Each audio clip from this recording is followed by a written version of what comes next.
berikan kepadaku jalan orang-orang yang telah engkau berikan nikmat. Kata Allah, ikuti. Nih, para nabi, siddiqin, syuhada, solihin. Tapi ingat, engkau pun akan melihat orang-orang yang terasa seperti nikmat hidupnya, padahal dia mendapatkan laknat dariku. Dia seperti nikmat hidupnya, padahal tersesat. Ada kelihatan orang seperti kaya, tapi Allah murka kepadanya. Ada orang kelihatan seperti punya kedudukan, punya kemampuan, punya kenyamanan, kemapanan materi, tapi Allah murka kepadanya dan mengatakan tersesat dalam kehidupan, bahkan diancam oleh Allah Subhanahu wa taala. Saya tanya kepada Anda, ada orang yang pernah merasa hidupnya nikmat diabadikan dalam sejarah tapi Allah melaknatnya? Banyak. Contohnya siapa? Firaun. Contohnya siapa? Qarun. Bukankah Qarun merasa enak dalam hidupnya? Tapi kemudian dikubur hidup-hidup kena likuifasi? Bukankah kemudian Haman merasa hebat dengan otaknya tapi terkubur bersama Firaunnya? Bukankah Namrud pernah merasa berkuasa tapi hancur ditelan oleh kehidupan bumi? Jadi Anda akan saksikan, kata Allah, ada orang yang kena fata morgana, pengen ikut seperti nikmat mereka tapi jauh dari Allah Subhanahu wa taala. Karena itulah bisa dibaca dengan ghairi. Al-Quran itu indah, cuma baca satu huruf, harokatnya beda, maknanya bisa sangat lengkap, luar biasa. Jelas? Jadi kalau dibaca ghaira, saya nggak pengen seperti orang ini. Kalau dibaca ghairi, diterangkan orang-orang seperti mendapat nikmat, padahal dia salah dari jalur Allah Subhanahu wa taala. Paham? Baik, siapa orang-orang ini? Yang kelihatan nikmat tapi tidak Allah sukai, yang kelihatan nyaman tapi sedang tersesat, atau yang kedua, kita langsung bermohon kepada Allah, ya Allah, walaupun belum tampak dalam pandangan saya, jauhkan saya dari mereka dan dari sifat-sifat mereka. Jangan sampai saya seperti itu. Baik dibaca ghairi ataupun ghaira. Yuk kita lihat. وذو الحال الضمير في عليهم والعامل أنعمت عليهم ممن تقدم وصفهم ونعتهم وهم أهل الهداية والاستقامة والطاعة لله ورسوله وامتثال أوامره وترك نواهيه وزواجره غير صراط المغضوب عليهم وهم الذين فسدت إرادتهم. Dengan keterangan kalimat ini baik dibaca ghairi ataupun ghairu, Allah memberikan gambaran kepada mereka, maksudnya kita semua yang membaca ayat ini, ya, supaya mereka mengikuti ahlul hidayah, ya, berpedoman kepada orang-orang yang mendapatkan hidayah Allah, wal istiqamah wat ta'ah, orang-orang yang istiqamah, yang taat. Jadi Allah sampaikan kepada kita, ikuti orang-orang taat, ikuti orang-orang istiqamah, ikuti orang-orang yang dapat hidayah, 4 golongan tadi. Ya, kemudian wamtithali awamirihi, dan berusaha menunaikan perintah-perintah Allah, wa tarki nawahihi, dan meninggalkan larangan-larangannya. Dicari model seperti itu dari 4 tadi. Makanya tadi saya katakan di awal, kerjakan perintah, jauhi larangan. Kemudian selanjutnya, wa zawajiruhu ghairu siratal maghdubi alaihim, dan sekaligus dengan kalimat ini meminta kepada Allah agar dihindarkan dari sifat orang-orang yang merasa nyaman hidupnya di dunia tapi ternyata dilaknat oleh Allah. Atau memang ada juga yang tidak nyaman tapi juga dilaknat. Wah, ini yang paling menyedihkan. Sudah hidup gak enak, langsung dicela juga oleh Allah. Ya, Masya Allah. Nah, maka siapa mereka ini? Ya, kita baca. Alladzina fasadat iradatuhum fa'alimul haqqa wa adalu anhu. Pertama kata Allah, ini berlaku hukum umum bagi orang-orang yang fasadat iradatuhum, orientasi hidupnya sudah nggak jelas. Ini tolong dilihat, orang nggak jelas tuh begini kata Al-Quran. Mudah-mudahan kita masih jelas ya. Baik. Masya Allah, tulisan gak jelas, gak enak, ya kan? Baik. Wajah gak jelas, gak enak juga, ya kan? Keterangan gak jelas, gak nyaman, ya? Orangnya gak jelas. Bagaimana kemudian kita menyikapinya? Satu, kata Allah, ini langsung diterangkan, kemudian keterangannya ghairil maghdubi atau ghairal maghdubi alaihim. Pertama, bukan golongan orang yang dibenci oleh Allah. Ghairil maghdub, orang yang dibenci oleh Allah. Allahu Akbar. Benci manusia dia udah susah, jadi benci Allah mau lari kemana? Ghairi, atau dibaca ghaira, saya tanda kurung, al-maghdubi alaihim. Siapa mereka ini? Kata Ibnu Katsir rahimahullah, penulis kitab Ibnu Katsir atau Al-Qur'anil Azim, mengatakan ini pertama punya ciri umum. Oh, hati-hati dengan ciri ini. Artinya kalau ciri ini melekat pada seorang hamba, berarti tanda hamba itu sedang tidak disukai oleh Allah Subhanahu wa taala. Ciri pertama, alladzina fasadat iradatuhum. Orang-orang yang alladzina disebutkan 1080 kali dalam Al-Quran. Kalau di ilmu nahwu disebut ismun mausulun yadullu 'alal jam'il jam'iyyah. Huruf sambung keterangan menunjukkan bentuk jama' tanpa batas. Bisa laki-laki, perempuan, tua, muda. Masuk kategori balik, kaya, cukup, semua tanpa batas. Fasadat iradatuhum, yang orientasi hidupnya sudah tidak jelas. Rusak. Fasad itu rusak. Jadi kalimatnya sudah bukan gak jelas lagi, rusak. Papan tulis, tulisannya nggak jelas. Papan tulis, tulisannya tidak jelas. Dengan yang kedua, papan tulis yang rusak. Beda kan?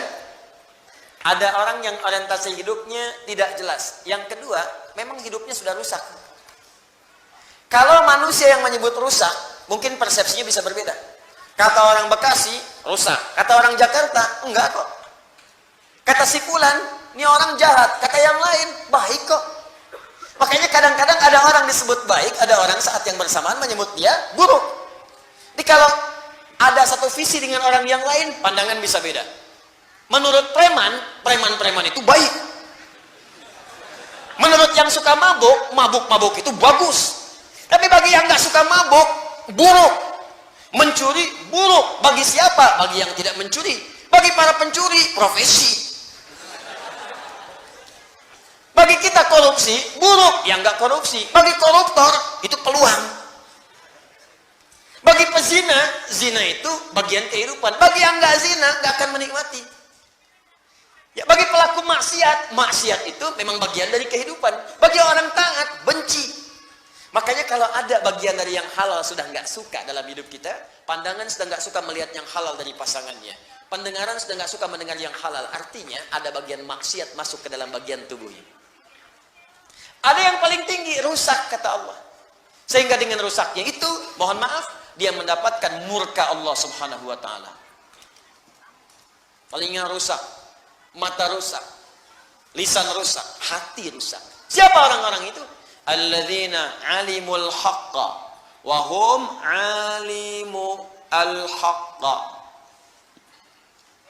wa adalu anhu. Allahu akbar, na'udzubillah min haula. Mereka itulah orang-orang yang sudah mengerti sebuah kebenaran dengan jelas. Benar. Jelas, hujahnya nggak bisa dibantah lagi. Memang jelas. Dan mereka yakin itu benar. Mereka tahu ini benar. Tapi mohon maaf, dengan pengetahuan itu justru mereka berpaling dari kebenaran yang dimaksudkan. Udah tahu benar, diingkari. Udah tahu benar, nggak dikerjakan. Udah tahu kemudian salah, masih dilakukan juga. Sudah tahu kata Allah ini yang benar, dia tinggalkan ini yang salah, dia kerjakan. Maka ini ciri pertama pada orang-orang yang hidupnya sudah tahu kebenaran hak. Kebenaran itu dibagi dua. Ada sidqun, shad, dal, qaf. Ada haqqun, itu berbeda. Lihat sini. Ada as-sidqu. Ma yahtamilu sidqa wal kadhib. Kalau disebutkan kalimat sidqun, itu persepsinya bisa beda. Kadang menurut si A itu benar, menurut si B itu salah. Beda persepsi. Ibu datang mau ke pengajian, datang kepada papa. Papa, mama mau ke pengajian, bagus. Menurut papa gaunnya mana yang paling bagus ya? Hijau atau biru? Kata papa, biru deh mah. Ah, kayaknya hijau deh. Beda persepsi. Jadi menurut ibunya hijau, menurut suaminya biru. Nah, itu padahal dua-duanya mungkin benar atau juga mungkin salah. Begitu keluar pakai kuning. Baik, tapi kalau haqqun, al-haq, itu artinya kebenaran yang sudah memang benar dan buktinya nyata, sulit untuk ditolak. Dan satu-satunya kebenaran yang tidak bisa dibantah lagi, kebenaran yang bersumber dari Allah subhanahu wa ta'ala. Quran surah kedua ayat 147. Al-haqqu mir rabbika fala takunanna minal umtarin. Semua yang hak itu pasti sumbernya dari Allah subhanahu wa ta'ala, maka jangan pernah ragu saat Anda mendapatinya. Nah, kalau orang sudah mendapatkan keterangan hak, lantas kemudian dia menyalahinya, maka Allah benci dengan dia. Murka, rusak lantas hidupnya. hak yang paling tinggi? Hak tauhid. Allah terangkan dengan jelas. Silahkan dibuka dimanapun, cuman dalam Al-Quran yang mengatakan saya Tuhan, sembah saya, kata Allah. Quran surah ke-20 ayat ke-14. Innani anallahu la ilaha illa ana, kata Allah, fa'budni. Saya Allah, fitrah ketuhanan, berani mengatakan saya Tuhan. Jadi kalau ada yang bukan Tuhan, tidak akan bisa mengatakan saya Tuhan. Karena Quran itu firman Allah, dan Allah memiliki sifat-sifat ketuhanan. Karena punya sifat ketuhanan, punya bagian ketuhanan, dan sempurna ketuhanannya, maka berani mengatakan saya Tuhan. Makanya keterangan ini Anda nggak akan temukan dalam buku manapun dan kitab manapun, kecuali di Al-Quran. Kenapa? Karena fitrah manusia tidak bisa mungkin mengatakan lisannya saya Tuhan. Mustahil. Allah mengatakan saya Tuhan. Tidak ada Tuhan selain saya. Kemudian menyampaikan kepada kita untuk belajar, cerna dengan akalmu. Ini saya bandingkan secara logika. Ya, makhluk tidak sama dengan Khalik. Jadi kalau makhluk punya sifat A, pasti Tuhan akan beda. Karena Tuhan mesti beda dengan makhluk. Turunkan ayat ini, turunkan ayat ini, turunkan ayat ini. Sampai sempurna kita dapatkan pengetahuan. Tapi kalau kita sudah sadar Allah itu Tuhan yang benar, masih berpaling juga dari situ. Nah ini satu, Allah nggak suka. Turunannya, sifat-sifat misalnya kenabian. Misal yang paling contoh, Ibnu Katsir menyampaikan contoh dengan jelas. Misal,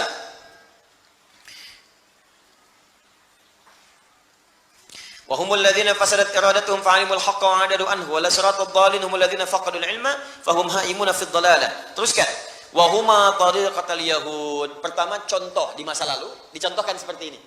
Dan ingat ya, ini bukan spesifik pada golongan umat tertentu. Kalau bagiannya punya seperti ini, maka dia sedang dimurkai oleh Allah. Hati-hati. Contoh, kata Ibnu Katsir, tercatat dalam sejarah orang Yahudi di masa lalu. Diperkenalkan tentang tanda kenabian. Mereka tahu, karena mereka yang minta. Mereka yang minta. Buka Quran surah kedua Al-Baqarah. Ya, misalnya dari ayat 89. Tambahkan ayat 101. Ada. Walamma ja'ahum kitabun min 'indillahi musaddiqan lima ma'ahum wa kanu min qabli yastaftihuna 'ala alladziina kafaru. Falamma ja'ahum ma 'arafu kafaru bih. Sebelumnya mereka selalu minta kepada Allah, ya Allah, turunkan rasul terakhir. Turunkan rasul yang hebat. Turunkan ya Allah rasul yang bisa membimbing kami. Dijawab oleh Allah. Begitu dijawab diturunkan rasul, diingkari. Turun Quran surah kedua ayat 101. Walamma ja'ahum, paling kanan sebelah bawah. Walamma ja'ahum rasulun min 'indillahi musaddiqun lima baina yadayhim nabadha fariqun minal ladzina utul kitaba kitaballahi wara'a dhuhurihim ka'annahum la ya'lamun.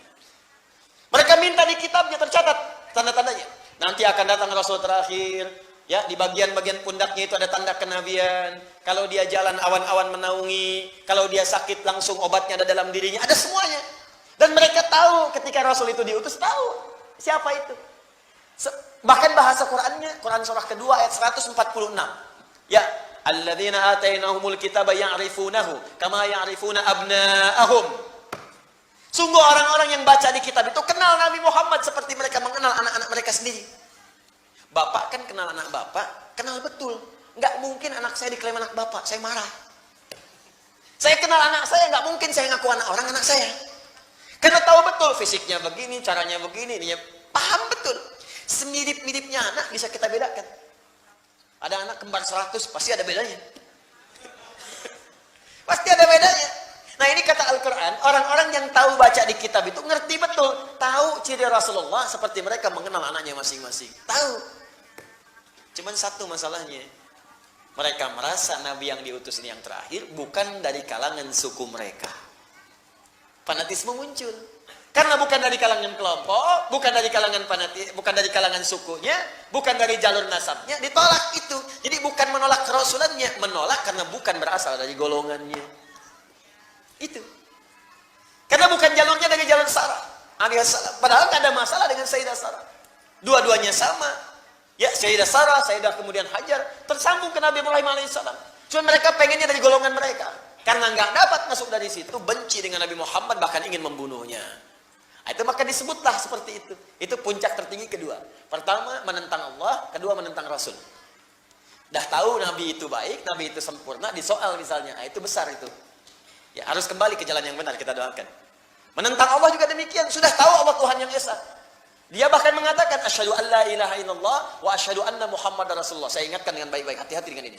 Lantas lisannya bisa mengatakan semua agama sama, menuju pada Tuhan yang sama, cuma caranya beda-beda. Itu tingkat pertama, ghairil maghdubi alaihim. Awas, hati-hati kalau ada yang seperti itu. Kalau dalam urusan akidah saya tegas. Saya gak peduli. Ya, Anda mau adu argumentasi, duduk dengan saya. Silakan kita bicara. Ya, duduk. Anda punya buku apa? Baca, ayo duduk dengan saya. Jangan-jangan Anda baca Quran aja belum lancar. Hah? Anda bisa mengatakan semua agama sama, dalilnya ini, baca di hadapan saya. Saya pengen tahu bagaimana cara baca Anda. Ya. Itu ada sesuatu yang salah gitu. Nah, itu maghdubi alaihim. Sudah tahu Allah yang benar, lisannya mengatakan salah. Kita itu nggak usah diajarkan toleransi. Islam itu sudah khatam masalah toleransi. Cuma di kita ada ajaran lakum dinukum. Makanya kita hormati saudara kita sebangsa tanah air yang Kristen, ya kan? Ada hari ibadahnya kita hormati, nggak usah diganggu, jangan ganggu. Ya, nggak usah sweeping ke tempat ibadah orang lain. Ya, nggak usah, jangan lakukan karena kita punya sifat toleransi di situ. Ya, tapi juga jangan terlampau heboh ya agama. Hari ibadahnya aja belum muncul, kenapa sudah pada heboh begini? Ya, kita hormati, kita toleransi, jangan sweeping, jangan ganggu, hormati mereka, mengganggu dosa kita. Tapi kalau bertanya tentang Islam, jelaskan itu keindahannya. Jelas di sini, di kita khatam di wilayah-wilayah itu dan kita diminta untuk menjaga nilai keutuhan dalam kehidupan. Jelas? Nah, itu contoh yang mudah dan kadang membuat kita itu nggak sadar. Ternyata banyak sekali ajaran tayangan yang bisa membuat Allah murka. Dan itu mungkin yang menghambat doa-doa kita itu. Baca buku, salah buku yang dibaca, yang menjauhkan kita dari Allah. Ikut ceramah, salah ceramah yang menjauhkan kita dari tuntunan Rasulullah. Mendengar sesuatu, salah baca, mungkin itu yang menjadikan doa itu jarang terjawab.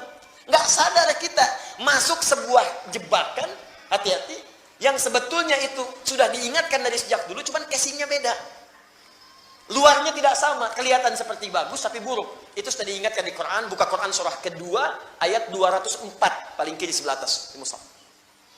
Wa minan nasi may yu'jibuka qawluhu fil hayatid dunya wa yushhidullaha ala ma fi qalbihi wa huwa aladdul khisam.